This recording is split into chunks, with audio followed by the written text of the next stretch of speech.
So this is a chapter 6, section 4, and I kind of got disconnected on my last video, but I just wanted to continue here, so instead of start over. So here we're talking about spontaneity in chapter 4. So what does spontaneous mean? It means occur without help, right? And systems tend to increase in their stability. Every system wants to go to equilibrium, and they want to go to their very lowest state, like a waterfall. But even chemistry, they want to go to each atom wants to go to its lowest state.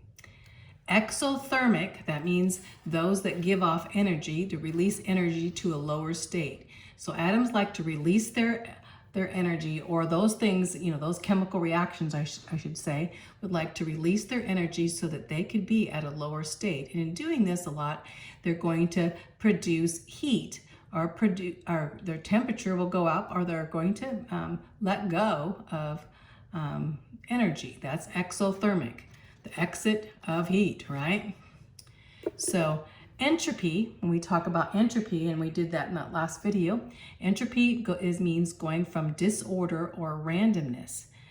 So entropy is disorder or randomness. So whenever you talk about entropy, like I said, Elon Musk, he said he's afraid of entropy. Why? Because if everything becomes disordered and random, if everything wears out, and that's what's happening in the universe, then what do we have? Well, that's why we have the Lord who builds us up, the creator of the universe, right? Who came and died for us so that our sin will not have that effect on us and cause death and destruction. But anyway, the second law of thermodynamics says the entropy of the universe is always increasing. That means disorder is always increasing, and things are waxing old like a garment. Entropy is very spontaneous, right? If you have positive entropy, it's just going to happen. If entropy is positive, examples of positive entropy would be diffusion, and I showed you some pictures. How basically, as the mixture of things, the particles want to mix out and diffuse in that area. Diffusion is an example of a positive entropy. It happens just spontaneously, naturally, right? A solid becoming a liquid, you're going from a more orderly solid to a liquid, is a process that increases entropy. And a liquid becoming a gas would increase entropy, as the liquid was more orderly, going to more disorder in a gas. And then vice versa would be opposite of these. So molecules in a liquid are more disordered than in a solid. That's why this happens, and same with the gas. So entropy increases in diffusion. So let's see. Now let's raise this up here so you can see more.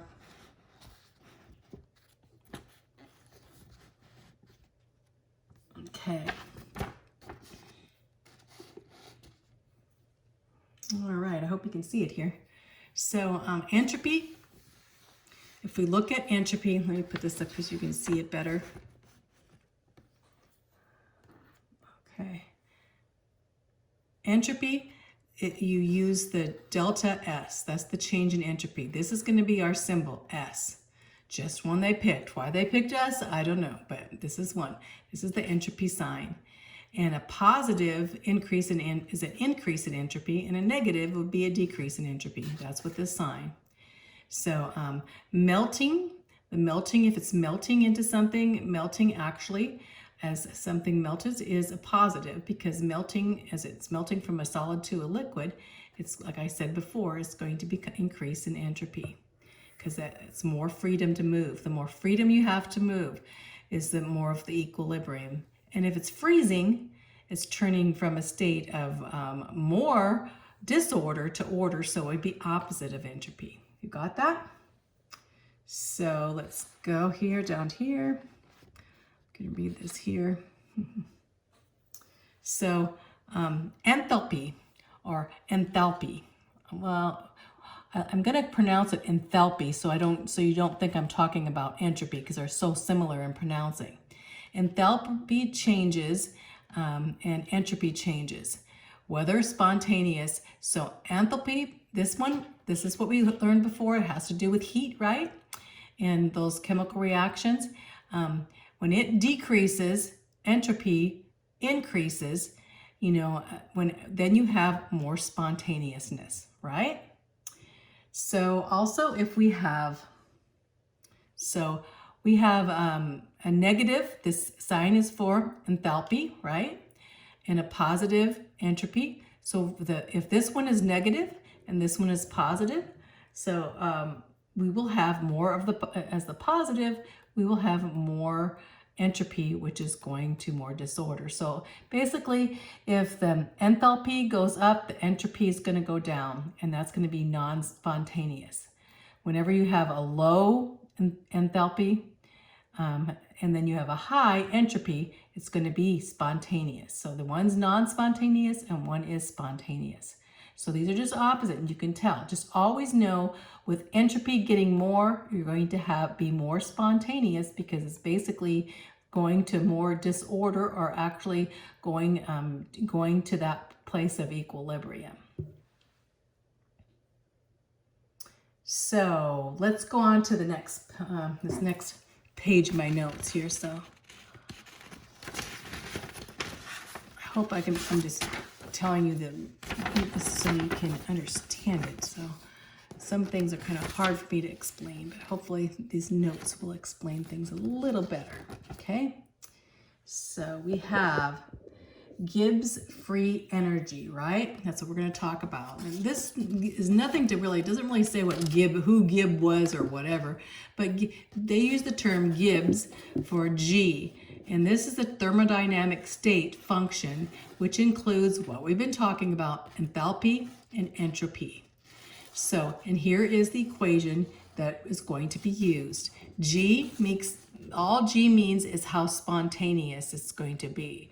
It's going to go to the most spontaneous, as spontaneous happen without us helping it, right? And so here we have H, in that point is enthalpy, and we have temperature, because temperature is affected in here too, and we have entropy. Temperature has to be the absolute value of Kelvin, so you have to use the Kelvin scale, not centigrade, not Fahrenheit. But you just have to use, this is the equation. So the change in spontaneity, the change of G, is going to equal enthalpy, that's what we've been talking about in the last chapter, and temperature, and S. And what is S again? Entropy. So this is going to represent enthalpy, this is going to represent entropy, and of course temperature is going to make a difference in this too. And this actually is the second law of thermodynamics right here, this whole law. But it's written in a mathematical sense, right? So some of the things we get from here, and I'm going to read here, but just think about if and only if G, which is the spontaneity, right? G is negative, then if this is negative, then would be spontaneous. So this G has to be negative to be spontaneous. If G is positive, the reverse is true. Well, basically it's going to be non-spontaneous. So G, if this G is negative, then we're going to have spontaneousness, right? And if it's positive, we're not. We're going to have, basically you're looking at added energy or someone doing something to the chemical reaction to produce it. So, and this criteria of all this happens going to be constant temperature or pressure. So temperature has an important effect on spontaneity. The more spontaneous at one temperature may not be at another temperature. In fact, higher temperatures cause an increase in randomness. So if you have higher temperatures, it's going to produce those molecules from flying around in a random, because there's higher temperatures, they move more and they're going to be more random. So higher temperatures, and this is due to increase of molecular motion, causing it to be more random. So the entropy will be more. Low temperatures, which are like enthalpy, like say you have a endothermic basic reaction that turns colder, so low temperatures and colder. Basically, the enthalpy becomes more important than entropy because the entropy is not happening.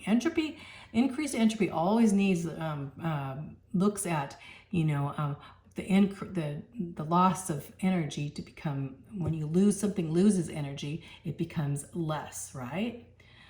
So that's what happens with higher temperature. Entropy becomes more important because at that point, at higher temperature, it's going to get very active and more disorderly. So if entropy change is small and temperature is low, then the change of G depends largely on the change of H, which is enthalpy. So basically you just know this going on. Let's go on to this last part here. If you could read this last part, see me putting it up here so you can see. I have it sitting here, but well, let's go on. So entropy, okay. Entropy change, if entropy change is small and the temperature is low, G depends largely on enthalpy. That means that if it's small and low, most reactions occurring spontaneously at room temperature have negative H and are exothermic. So anything, remember, I'm just saying it again, that all has to do with being very spontaneous or more entropy. So if H, which is enthalpy, right? If H is large and positive, then they're highly endothermic. The process will be spontaneous only if the temperature is high or large increase in temperature. The more temperature, the more random it's made. So in some cases, the H and the T and the TS may have the same value, giving G a value of 0. So whenever you have 0 value, it means that it's in a state of equilibrium. Okay? So equilibrium. So you'll be learning how to do this in the midst of your questions, but so I'm going to go ahead and turn here. Sorry. I don't mess things up here like I did before. Okay, here we go. So let's go over the questions now, because when you're doing the questions, all these things will come up and you'll see. It's kind of nice when you have questions, you can relate them to our world around here, and know exactly what's going on. So let's go for the first questions. Let's get my questions out. Okay, example 6, 7 here. So we have example. This is the example that you probably have on the test too. The rusting of iron occurs according to this reaction. And here you have basically the equation. You have 4 iron, an element, plus 3 oxygen. And these 3 oxygens react and produce 2 moles of iron oxide, to which hydrogen equals -644, and S, this is entropy, equals -544 joules. Those are joules. One's in kilojoules and one's. So they want to calculate the free energy change under these standards for this equation. And then tell, is this equation spontaneous or not, right? So what they say, you're going to use the equation in 619. So basically that equation in 619 is G, remember the equation, G equals HTS. Oh, you can't really see it here, let's see. But it's the equation, here, let me go up and show you the equation. Or go back and show you the equation so you know what equation you're to use. You're going to use this equation. The change in G, which is spontaneity, and the change in the enthalpy, and onto temperature and entropy. And you're going to plug those pieces in. So let's go back. So let's do that. So basically you're going to have, as you go through here, use the values. So at standard conditions, the temperature is going to be 298 kelvins or 25 degrees. That's going to be like room temperature. And then the values of H And T and S, has to do with the heat enthalpy, and this has to do with entropy, right? Disorder. So these two things, we're just going to call them H and S. They must have the same units to be subtracted. So we are going to have to take, and all this is here, is they're taking the units of S here, which are negative 544 joules, and they're kilojoules. So you want to change one, basically changing the joules to kilojoules. So we're going to have to do that. So basically all they did here was to change and divide this by 1,000, because 10 to the 3 is 1,000. So we divide negative 544 by 1,000, you get 0.544. So that's important because they have to be in the same, you know, one's kJ and one's JK, and these two have to be the same, and they're not. So they added that to it. So then basically we can look at that equation, G equals H minus TS. We plug it in. We plug in the H, we know, is negative 1644 kjoules. And so we know the temperature is 298 kelvins. That's that T. And then the S here is going to be what we figured out here, 0.544 negative here. And so if you go ahead and use your calculator, you're subtracting. And first of all, before you subtract, you have to multiply this. You always do the multiplication first. So you do this multiplication here, and you get 1644 kjoules plus 162.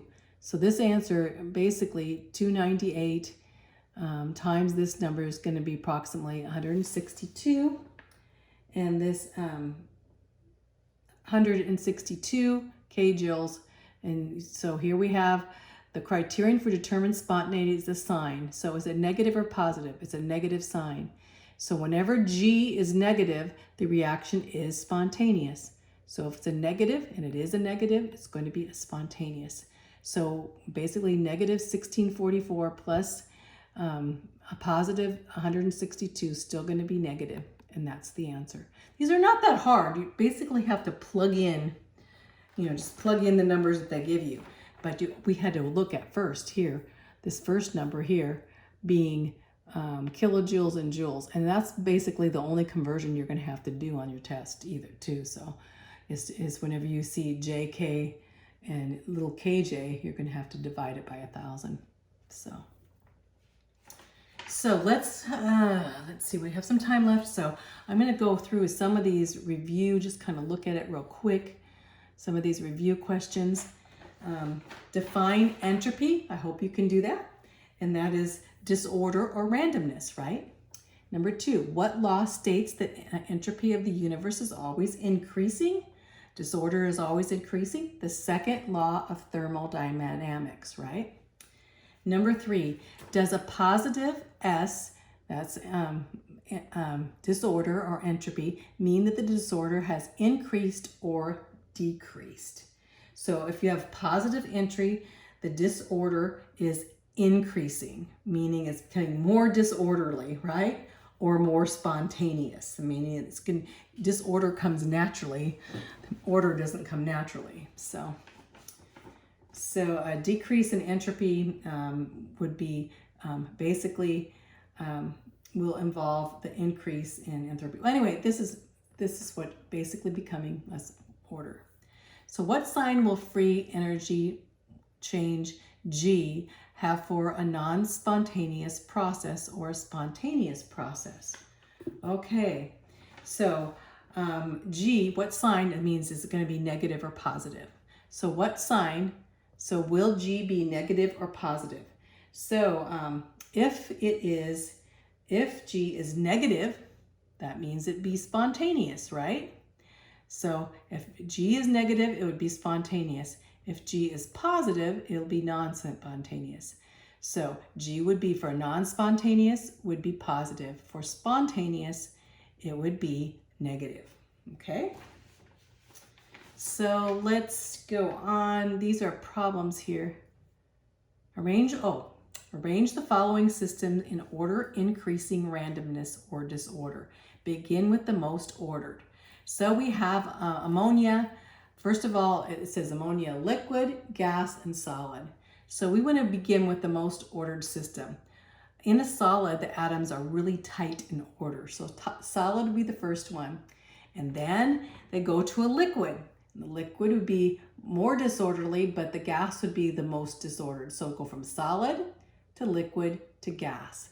And that'd be the most ordered to the least ordered. That one's an easy question too.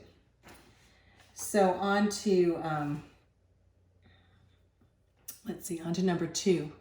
It says predict whether this sign, remember the sign has to do with entropy, is positive or negative for each of the following, and explain your answer. So now we have, are these going to be positive or negative? So let's look at these.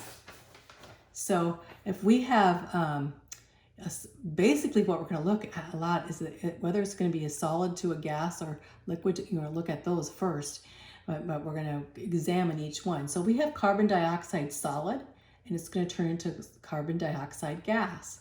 Going from a solid to gas is going to be more disorderly. And since it's more disorderly, the S is going to be, the S, which is entropy now, is going to be more disorder, is going to be positive.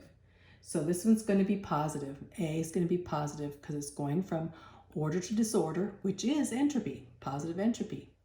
B goes from a water, which is a liquid, to a solid. So it's going from a more disordered state to a more ordered state, right?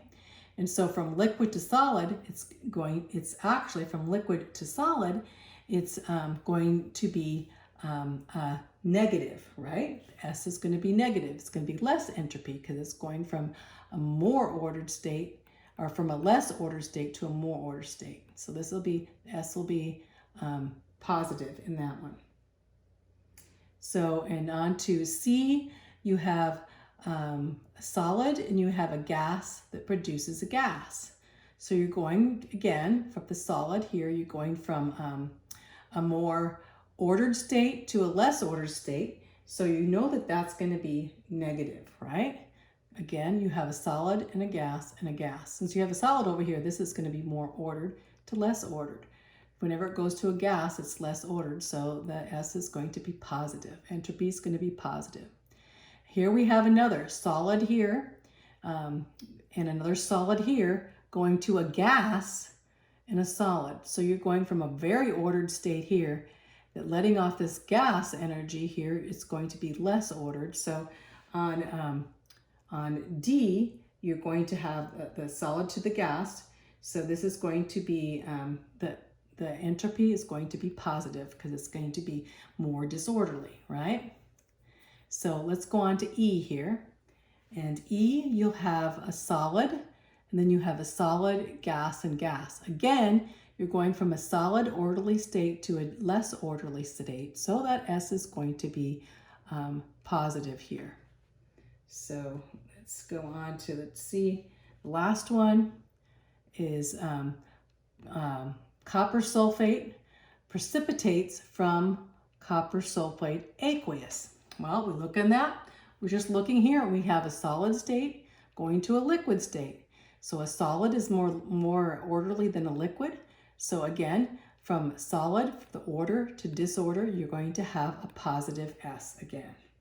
So basically, it's disorder to order. And so it's going to be, the S is going to be, disorder to order will be positive. So this S is always positive when things become more disorderly because it's entropy. It's kind of hard in your mind to keep that, but that's because you can get that out of whack very easily. So let's see that last question here. Oh, this is what you're going to calculate with the question, and it's going to be very similar to what we did up here in the midst, this question up here. So let me see here let me see if I can put this together for you.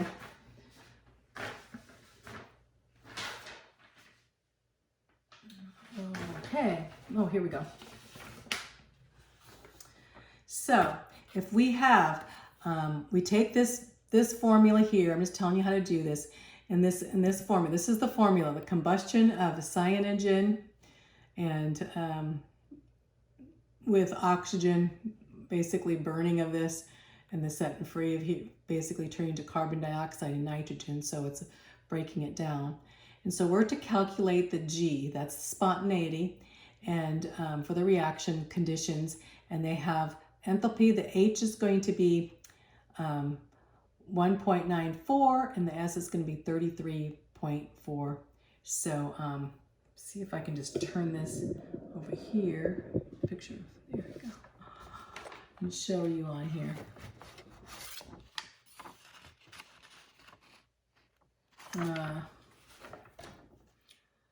Let's see.